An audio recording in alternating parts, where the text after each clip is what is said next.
नमस्कार दोस्तों, आपका स्वागत है हिंदू धरोहर में। आज के इस वीडियो में हम बात करने वाले हैं उस जीव की जिसका जन्म इस संसार में होता है। कहा जाता है कि आत्मा का न तो कोई रूप होता है, ना ही कोई रंग है, और ना ही वह स्त्री होता है और ना ही पुरुष। हालांकि जिस गर्भ में उसका प्रवेश हो जाता है, उस गर्भ में पल रहे बच्चे का लिंग वह आत्मा धारण कर लेती है। और जब यही बच्चा जन्म लेता है तो उस समय उसके पास सोचने समझने की क्षमता बिल्कुल नहीं होती।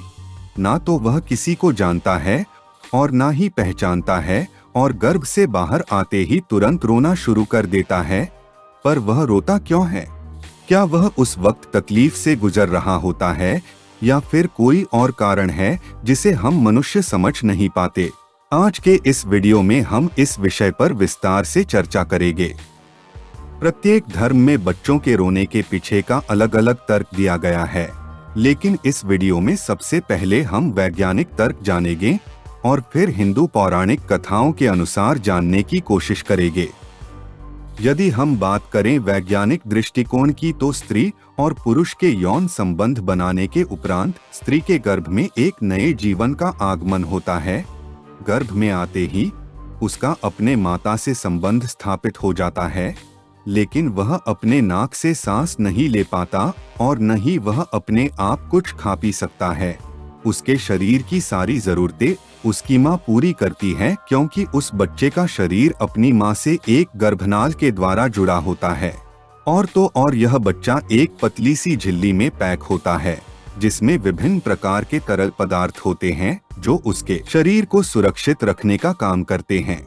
वैज्ञानिक भाषा में इसे एक प्रकार का लिक्विड बोला जाता है। 9 महीने का लंबा समय गर्भ में गुजारने के बाद जब प्रसव की बारी आती है, तो प्रसव के दिन माँ और बच्चे दोनों को बराबर कष्ट होता है, क्योंकि जिस रास्ते से बच्चे को बाहर निकाला जाता है वह रास्ता उसके शरीर की तुलना में काफी छोटा होता है। बच्चे के योनि से बाहर निकलते ही बच्चे के लिए बाहरी वातावरण बिल्कुल नया होता है, चूंकि उसे जीवित रहने के लिए अब खुद के सांसों का सहारा लेना पड़ता है, जिससे पहली बार बच्चे का फेफड़ा स्वयं कार्य करना शुरू कर देता है।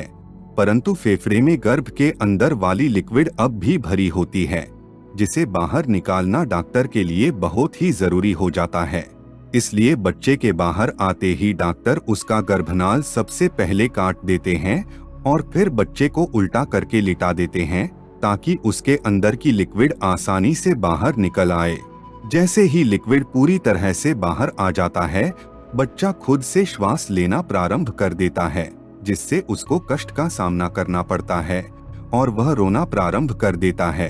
अगर बच्चा नहीं रोता है तो डॉक्टर पीठ पर हल्की हल्की थपकी देते हैं, ताकि उसके अंदर का लिक्विड किसी तरह से बाहर आ जाए और उसके फेफड़े में ऑक्सीजन आसानी से अंदर जा सके। अगर वह लिक्विड बाहर नहीं आता है तो बच्चे के जीवन पर संकट मंडराने लगता है, और यह भी डर बना रहता है कि बच्चा किसी मानसिक बीमारी का शिकार न हो जाए। तो दोस्तों, यह सारी बातें हैं जो वैज्ञानिक तर्क पर आधारित है। अब बात करते हैं अपने सनातन धर्म की, कि हमारे धर्म में बच्चे के रोने को लेकर क्या कहा गया है। सनातन धर्म के अनुसार जब बच्चा पहली बार रोता है तो उसके रोने के स्वर में कुछ प्रकार की ध्वनियां छिपी होती है, जिसके अनुसार रोते वक्त वह पूछ रहा होता है कि मैं कहाँ हूँ, जिसका प्रमाण विष्णु पुराण में मिलता है। जब इस सृष्टि के रचिता ब्रह्मा जी जब इस संसार का निर्माण कर रहे थे, तब उनके मन में खुद के जैसा पुत्र पैदा करने का विचार आया। तब उनके विचारों से उनकी गोद में एक मायावी बच्चा प्रकट हुआ। यह बच्चा रोते हुए ब्रह्मा जी की गोद में जोर जोर से रोने लगा। तब ब्रह्मा जी ने उस बच्चे से उसके परेशानी की वजह पूछा। तब उस बच्चे ने उत्तर दिया कि मैं कौन हूँ, मैं कहाँ हूँ, मेरा नाम क्या है।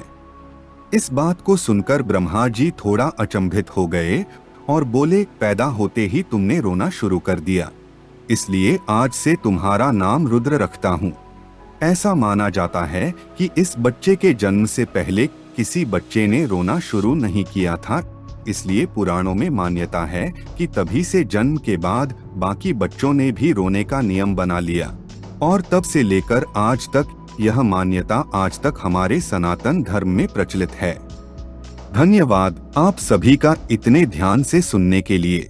सनातन धर्म से जुड़ी और भी बातें जानने के लिए चैनल को सब्सक्राइब करना ना भूले और दूसरे सनातन भाइयों बहनों के साथ वीडियो शेयर भी कर दे, ताकि मुझे पता चल सके कि आपको वीडियो पसंद आ रहे हैं।